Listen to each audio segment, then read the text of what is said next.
Baik yang mengajar kami Tuhan, biarlah Kau yang memberikan hikmat, pengertian ya Tuhan, dan kami yang mendengar ya Tuhan melalui Zoom maupun nanti akan mendengar lewat video boleh mengerti ya Tuhan.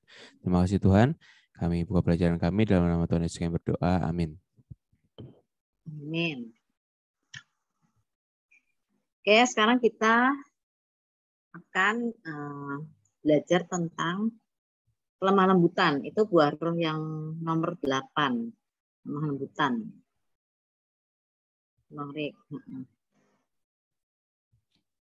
Ya, dalam bahasa Yunaninya namanya protes. Kenapa pakai bahasa Yunani? Karena Alkitab kita yang Perjanjian Baru memang berbahasa Yunani. Kalau yang bahasa Perjanjian Lama itu pakai Ibrani ya.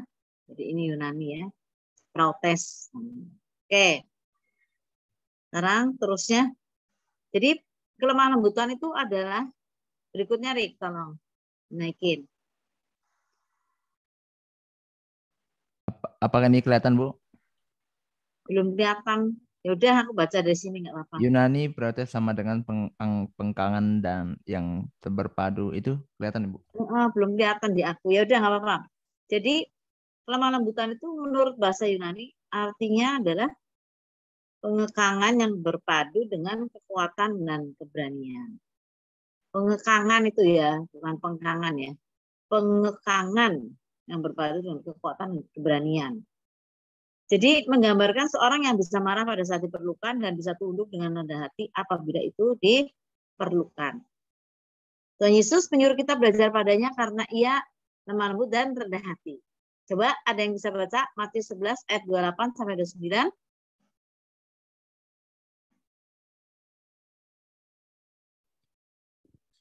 Matius 11 ayat 28 sampai 29.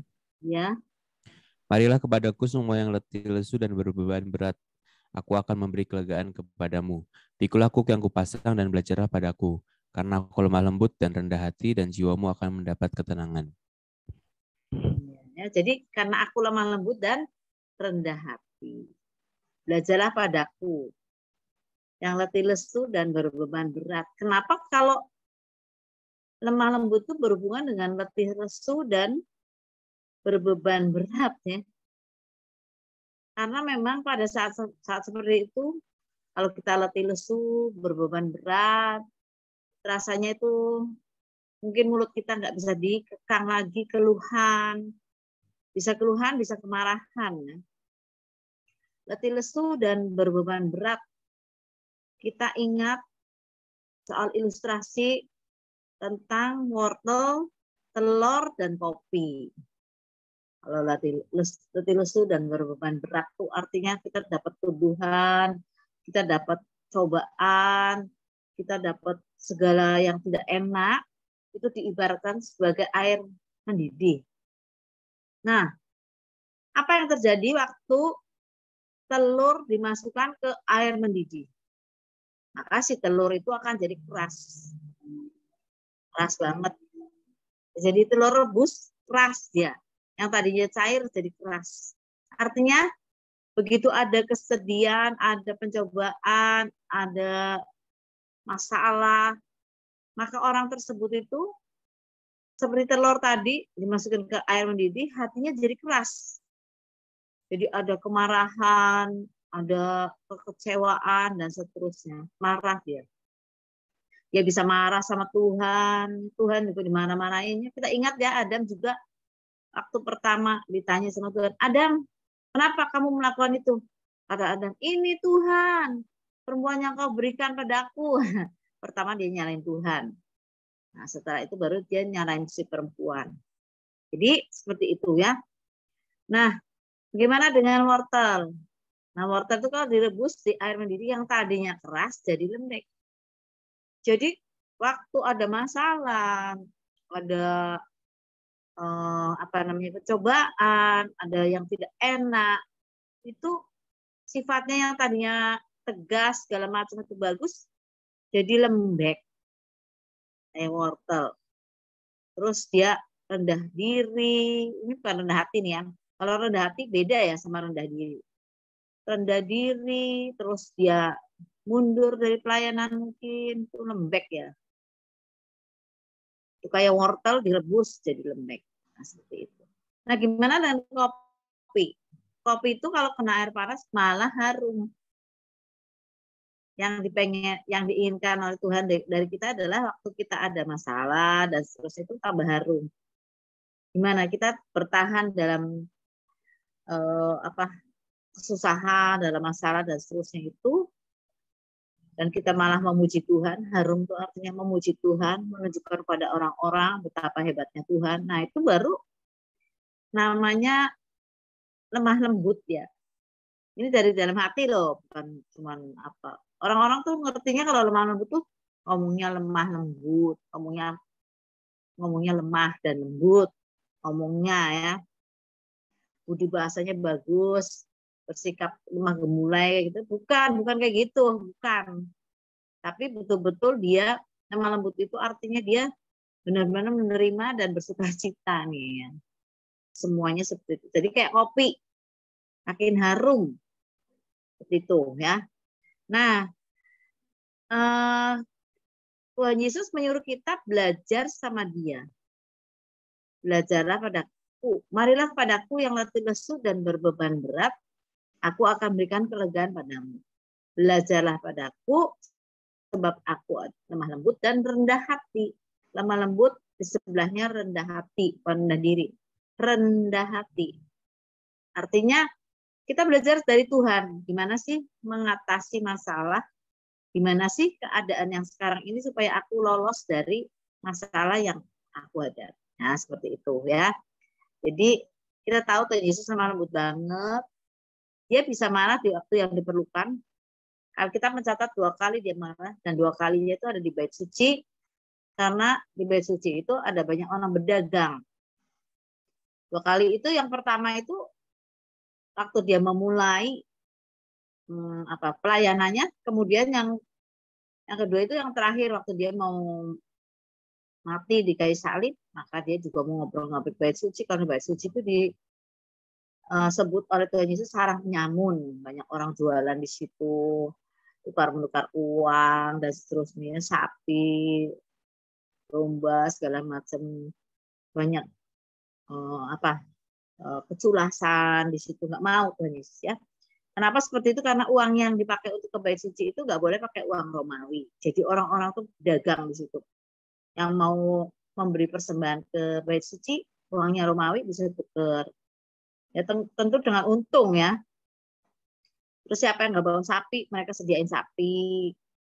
Mereka sediain domba supaya bisa dipilih untuk memberikan persembahan ke bait suci. Di situ mereka dagang. Tapi ramainya kayak pasar. Sebenarnya Tuhan Yesus nggak pengen.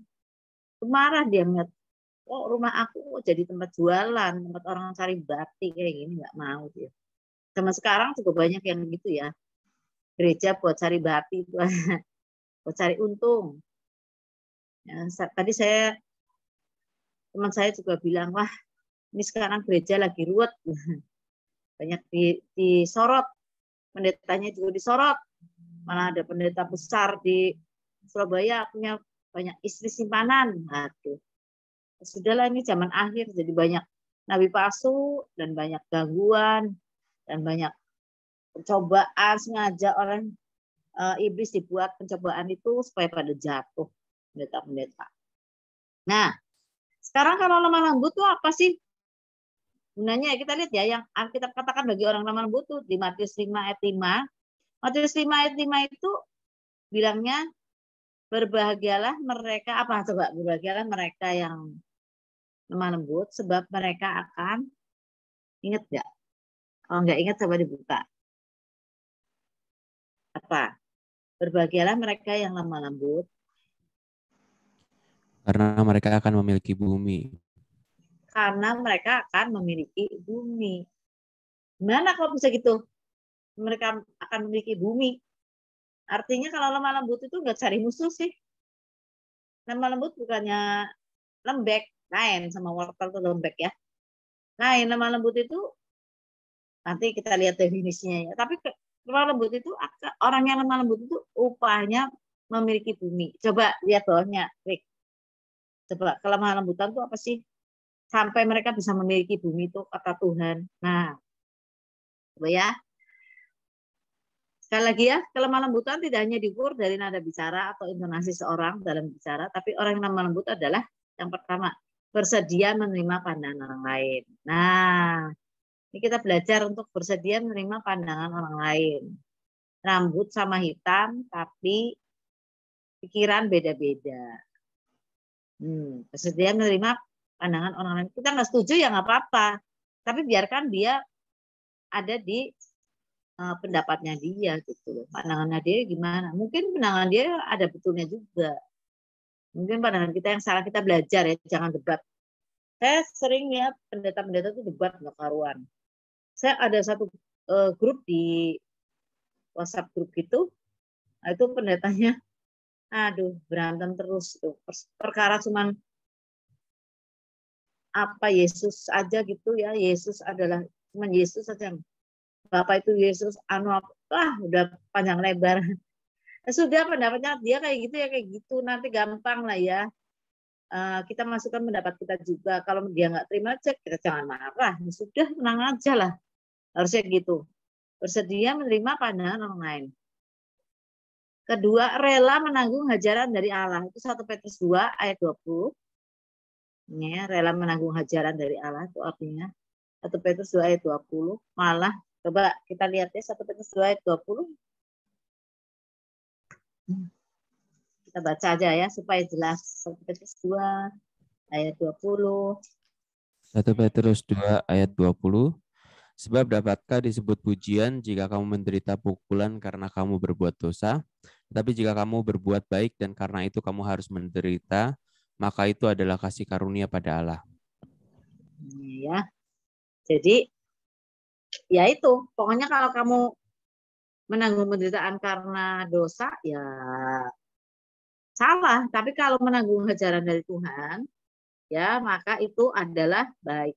Kalau hajaran dari Tuhan itu kita menanggung dan nggak ngomel, nggak kenapa gitu ya, itu kita berbuat baik kok malah dapat hajarannya. Coba kita cari di terjemahan lain, ada nggak? Agape punya terjemahan lainnya nggak? Coba ya saya cari dulu ya di versi yang lain nih ya. 1 Petrus 2 ayat 20.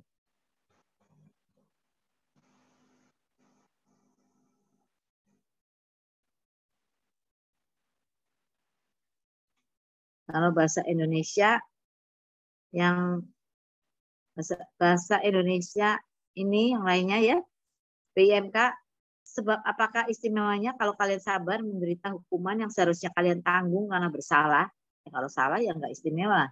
Tapi kalau kalian dengan sabar menanggung penderitaan yang menimpamu karena berbuat yang benar, maka Allah akan memberkatimu. Nah ini lebih jelas. Sebab kalau versi yang lain mudah dibaca apa ngomongnya?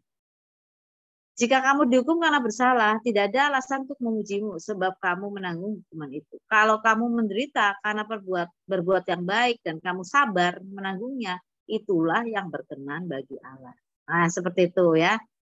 Menderita karena berbuat baik dan kamu sabar menanggungnya, itulah yang berkenan bagi Allah. Seperti itu artinya ya.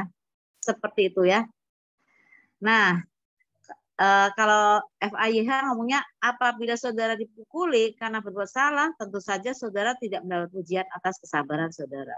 Tetapi apabila saudara menderita dan sabar menanggung pukulan karena berbuat benar, saudara menyukakan hati Allah. Kalau dipukuli karena salah, walaupun kita sabar, ya nggak dapat pujian. Tapi kalau kita menderita dengan sabar menanggung pukulan karena berbuat benar, maka kita menyukakan hati Tuhan. Nah, ini ya. Jadi kita udah tahu sekarang ya.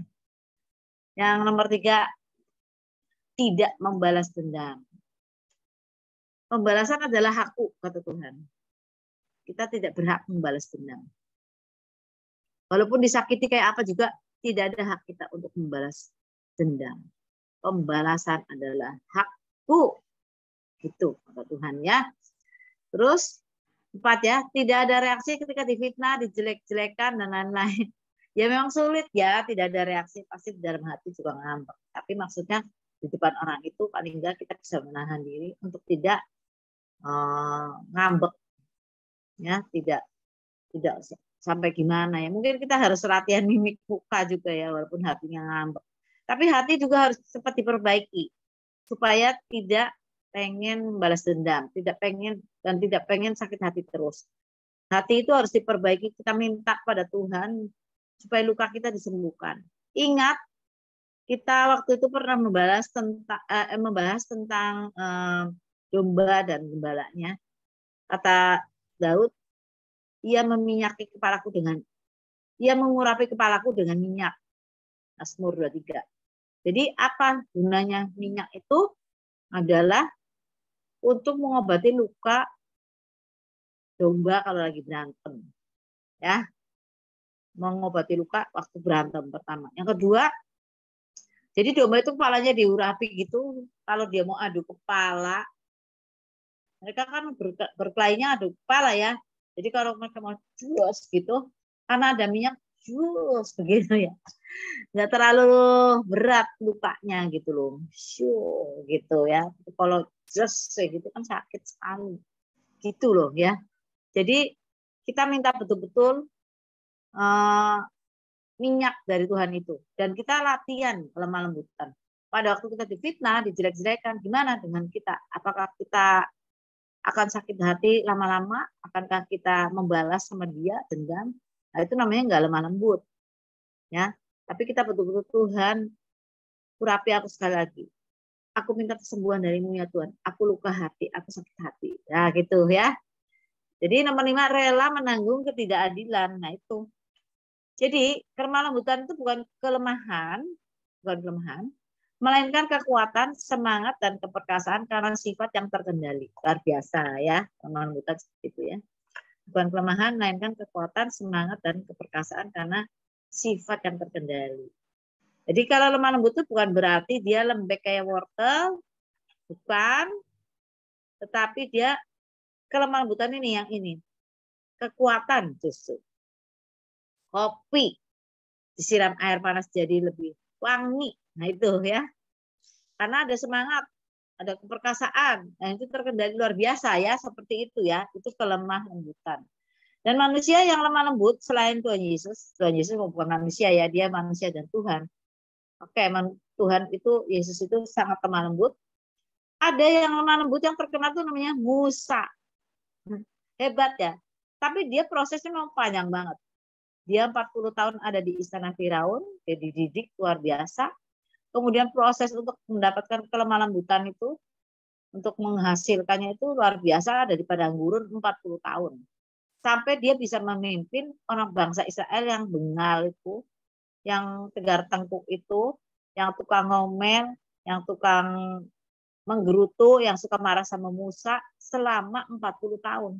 Kalian bayangin deh, memimpin bangsa segitu banyaknya, tukang ngomel, menggerutu, bayangin. Harus diberkati terus, memberkati nggak mau, minta air kudu dapet, minta makan kudu dapet, minta daging kudu dapet, bayangin itu. Memimpin bangsa yang seperti itu, ada banyak sekali, sekitar 2 atau 3 juta manusia yang tegar tengkuk di situ, di padang gurun. Kalau memimpin rakyat di Indonesia kali ya, subur makmur kali ya, atau di negara yang kecil, 2-3 juta, mungkin di dunia ini ada negara yang kecil namanya Monaco. Nah, itu kecil. Itu masih bisa diatur, atau Vatikan itu kecil banget ya, negara di dalam negara, di Roma dia. Itu kecil ya. Itu orangnya paling kepala-kepalanya nggak sampai 1 juta. Itu masih bisa diatasi dan mereka memang menyembah Tuhan lebih gampang. Nah, ini bangsa Israel turun, susah air, susah makanan, angkat buka tutup tenda, waduh, itu sulit sekali di situ ya. Dan Musa disebut lemah lembut. Kalian cari sendiri deh, kapan sih Musa disebut lemah lembut?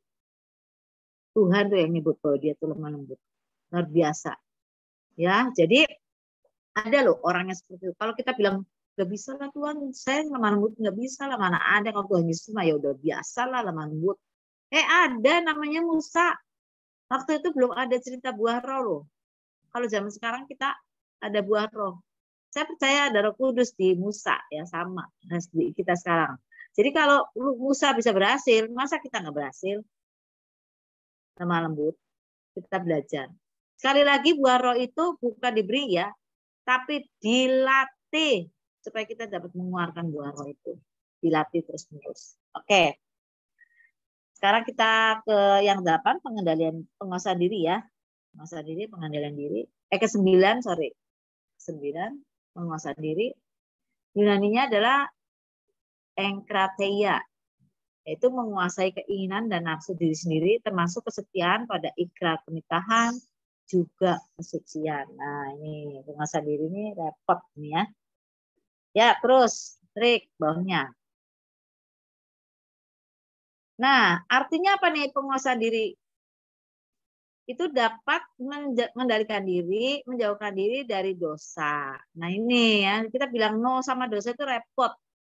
Tadi yang saya bilang ada pendeta besar nih di Indonesia ini yang punya banyak istri simpanan, banyak selir, banyak simpanan, wanita simpanan, wanita idaman lain. Kenapa? Karena dia tidak dapat mengendalikan diri. Udah tahu itu dosa, tapi dia lakukan juga. Udah tahu dosa, tapi dilakukan juga. Nggak bisa mengendalikan diri. Kenikmatan yang disodorkan oleh iblis itu nggak bisa ditolak. Jadi mereka jatuh. Sayang sekali ya. Memang iblis menawarkan kenikmatan. Sekali lagi saya selalu terperanjat dengan pertanyaan si Abdiel, anaknya Linda. Iblis itu menawarkan kenikmatan. Kalau Tuhan itu kenapa pengennya disembah aja? Nah, kalau dunia ini kan menawarkan kenikmatan. Saya bilang, ya karena memang setan itu mengganggu supaya kita tidak punya persekutuan dengan Tuhan. Sebetulnya kalau kita punya persekutuan dengan Tuhan, kenikmatan hidup itu ada dalam Tuhan. Kita nggak akan memikirkan yang kayak gitu, yang dosa. Tetapi ketika kita jauh dari Tuhan, kita tidak intim dengan Tuhan, maka iblis itu punya kesempatan untuk menangkap kita dan dia menawarkan banyak kenikmatan dunia ini. Yesus saja dia tawarkan. Roti pertamanya, penghasilan, kekayaan, harta, dia kasih ya. Itu roti kebutuhan primer, buntut-buntutnya seluruh harta di dunia akan diberikan pada Tuhan. Kekayaan, kuasa, bayangin. Kuasa atas surga dan bumi bahkan disuruh terjun dari atas supaya malaikat bisa menatang dan seterusnya. Dia pengen supaya Yesus itu jatuh dalam dosa supaya dia bawa buat temennya dia. Yesus aja bisa dicoba, apalagi kita. Nah, gimana? Harusnya kita bisa mengendalikan diri untuk tidak jatuh dalam dosa. Sekali lagi ya, penguasaan diri itu seperti itu, mengendalikan diri. Kita harusnya udah tahu perempuan cantik, aduh saya jatuh cinta sama dia. Sudah jangan dilihatin terus, itu dosa. Kalau dilihatin terus jadi kepikiran terus. Jadi kita tahu kalau itu berdosa tapi terus berbuat dosa. Nonton blue film, pornografi, udah tahu kalau itu berdosa, tetap ditonton, bolak-balik tonton. Terbayang terus, malah ada orang yang kegila-gila setiap malam nonton blue film, pornografi, akhirnya dia seumur perkawinan istrinya tetap perawan karena dia kalau malam dia nonton pornografi. Dan maaf ya, kemaluannya itu, kepriaannya, penisnya itu nggak bisa berdiri, nggak bisa memerawani istrinya sendiri gara-gara dia memang tiap malam nonton blue film. Siapa Bu? Jangan tanya siapanya, tapi saya tahu orangnya. Jangan sampai seperti itu. Kenapa? Begitu karena nggak bisa mengendalikan diri. Nah, ngapain juga nonton kayak gitu. Untuk mempraktekkan sendiri malah nggak bisa. Itu misalnya ya. Itu yang dosa itu harus dijauhi, jangan dilihatin terus. Kalau dinikmati terus kayaknya enak terus ya itu. Mabuk juga gitu, mabuk. Kalau yang namanya mabuk terus saja dinikmati ya. Rokok lah, narkoba lah. Padahal itu semua ketergantungan yang merugikan tubuh. Tapi terus dilakukan. Tahu kalau itu dosa? Tahu. Tapi dilakukan terus.